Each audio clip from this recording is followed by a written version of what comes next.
సినిమాలను, పాత్రికేయులను, పత్రికలను చూసే భయపడే రోజులు ఇంకా పోయినట్లు లేదు. నెపోలియన్ కూడా పత్రికలను చూసి భయపడేవాడు. ఆయన అంటే అనేక బారులు తీరిన సైనిక బలగాలను ఓడించగలను గానీ, ప్రజాభిప్రాయాన్ని మరిచే పత్రికలను నేను ఓడించలేను అని అనేక మార్లు ఆయన చెప్పిన సందర్భం కూడా ఉన్నది. అందువల్లనే ఇప్పటికీ పాత్రికేయ వృత్తి ప్రమాణాలు ఎంతగా దిగజారినా ఇంకా పత్రికలు, సినిమా, మీడియా ప్రభావం ప్రజలపై అలాగే ఉంది.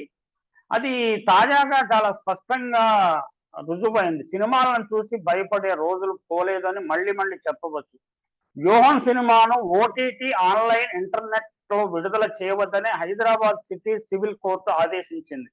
దర్శకుడు రామ్ గోపాల్ వర్మ తీసిన ఈ సినిమాలో అభ్యంతరకర సన్నివేశాలు ఉన్నాయని, చంద్రబాబును అపఖ్యాతి పాలు చేసే విధంగా చిత్రీకరించారని సిటీ సివిల్ కోర్టులో తెదేపా ప్రధాన కార్యదర్శి నారా లోకేష్ పిటిషన్ దాఖలు చేశారు. దీనిపై విచారించిన న్యాయస్థానం మధ్యంతర ఉత్తర్వులు జారీ చేసింది. తదుపరి విచారణ ఈ నెల 27కు వాయిదా వేసింది.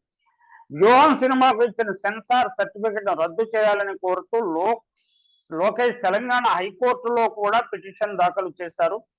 సినిమా విడుదల చేయకుండా చిత్ర నిర్మాతను ఆదేశించాలని ఈ పిటిషన్లో కోరారు. ఈ పిటిషన్ను తెలంగాణ హైకోర్టు ఈ నెల 26న విచారించనుంది. Central board of film certification ప్రాంతీయ కార్యాలయం, రివైజింగ్ కమిటీ, రామదూత క్రియేషన్స్, నిర్మాత దాసరి కిరణ్ కుమార్, దర్శకుడు రామ్ గోపాల్ వర్మకు పిటిషన్లో ప్రతివాదులుగా చేర్చారు.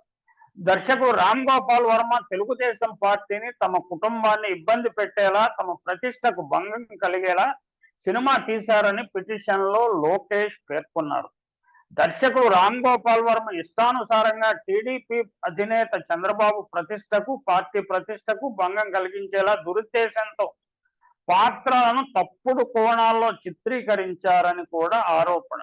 చంద్రబాబు నాయుడు తమ మామగారి వ్యక్తిత్వాన్ని కించపరుస్తూ అనేక మీడియా సంస్థల్లో వార్తలు వచ్చేలా చేశాడన్న విషయం మరి చంద్రబాబు కుమారుడు లోకేష్ బాబుకు తెలుసో తెలియదు. అంటే 50 సంవత్సరాలుగా మీడియాలో పనిచేసిన నాకు చంద్రబాబు నాయుడు మీడియా వ్యక్తులను, మీడియా ప్రతినిధులను ఏ విధంగా ప్రభావితం చేసేది, తనకు నచ్చని వారి వ్యక్తిత్వాలను హననం చేసే విధంగా ఏ విధంగా వార్తలు రాయించేది నాకు బాగా తెలుసు. తెర వెనుక సమాచారం కూడా తెలుసు. Lokesh Babu is two young.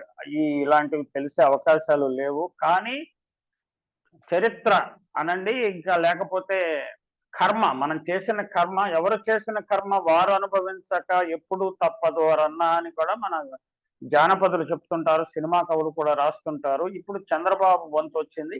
అందువలనే ఆయన వ్యక్తిత్వాన్ని హననం చేస్తూ అనేక రాతలు వస్తున్నాయి, అనేక సినిమాలు వస్తున్నాయి, అనేక మీడియా సంస్థల్లో చర్చ జరుగుతోంది. ఇప్పుడు లోకేష్కి అది చాలా బాధ కలిగించింది. ఇంతకు ముందు తన తండ్రి చేసినప్పుడు ఎంత బాధ కలిగించింది. మీడియాలో కథనాలు ఇప్పటికి కూడా తెలుగుదేశం పార్టీకి మీడియా మీద గంభీరమైన పట్టు ఉంది. ఆ పట్టుతోటి ఎంత మందిని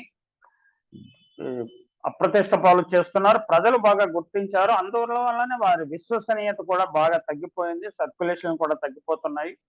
అది అలా ఉంచితే ఇప్పుడు ప్రస్తుతానికి వద్దాము. చంద్రబాబు, పవన్ కళ్యాణ్ తనకు నచ్చదని, ఏపీ సీఎం జగన్ అంటే ఇష్టమని రామ్ గోపాల్ వర్మ గతంలో చెప్పారని పిటిషనర్ గుర్తు చేశారు. దీని వెనుక రాజకీయ ప్రయోజనాలు, దురుద్దేశాలు ఉన్నాయని కూడా వివరించారు. ప్రతిపక్షాలను దెబ్బతీసే ఉద్దేశంతో ఏపీ సీఎం జగన్ దీని వెనుక ఉండి నడిపిస్తున్నారని పేర్కొన్నారు. దర్శక నిర్మాతలకు గతంలో వంగవీటి, అమ్మరాజ్యంలో కడప బిడ్డలు, లక్ష్మీస్, ఎన్టీఆర్ వంటి తప్పుడు సినిమాలు తీసిన చరిత్ర ఉందన్నారు. అంటే వారే జడ్జి చేసేస్తున్నారు తప్పుడు సినిమాలను.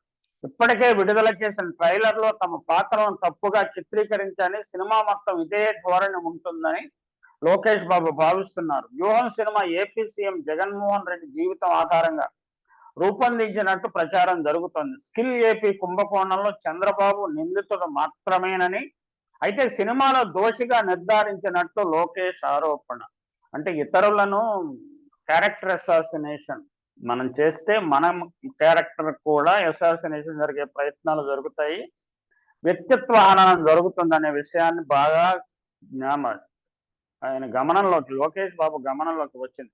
రాజకీయాల్లో ఇంకా ఉదాత్తతను తీసుకొచ్చే అవకాశము రోజు రోజుకి కనుమరుగైపోతున్నది. ఇంకా దిగజారిపోయే ప్రచారాలు జరుగుతున్నాయి.